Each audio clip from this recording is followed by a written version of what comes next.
Hi, this is Pacific Atlantic City Sports Editor Mark Melhorn, and I'm here with our high school football writer Mike McGarry to preview the South Jersey Group 5 Championship. It'll be held Friday at 7 o'clock at Rowan between one of the surprise stories, 6th seed Southern Regional hosting versus top seed Williamstown, who's 11-0 this year. And Mike, obviously the Rams heading into this game are an underdog, but you look at one of the characteristics of this team that's been a little bit different than other Southern teams in the past is they have a pretty explosive offense, which could, I think, give them a shot on Friday night. Yeah, they've been able to throw the ball pretty well throughout the playoffs with quarterback Dan Higgins. He's thrown for 18 touchdowns this season, and wide receiver Mike Gesicki at 6'5", one of the big targets in high school football, and they've been scoring over 30 points a game the last 4 or 5 games. So that with that sort of offense, they definitely have a shot against anybody.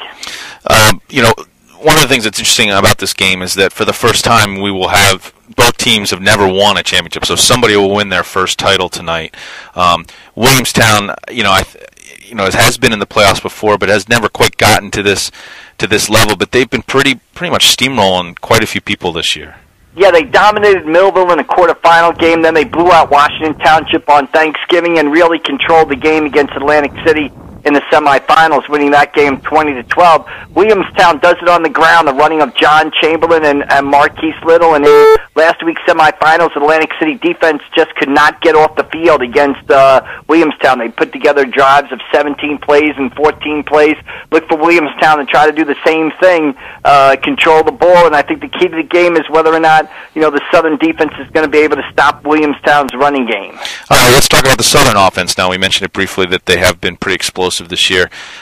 They've always had a history of having great running backs, and they have another one this year in Abe Gonzalez, who's emerged as a bit of a surprise this year with over 1,200 yards rushing. But they also have one of the more dynamic players in all of Southern New Jersey with Mike Gesicki. Talk a little bit about Southern and what they need to do on Friday night. Yeah, I think a key in talking to Coach Chuck Donahue during the week is whether or not Southern's going to be able to run the ball. If they're able to get Gonzalez going, that'll open up things downfield not only for Gesicki but for his fellow wide receiver Nick Hem.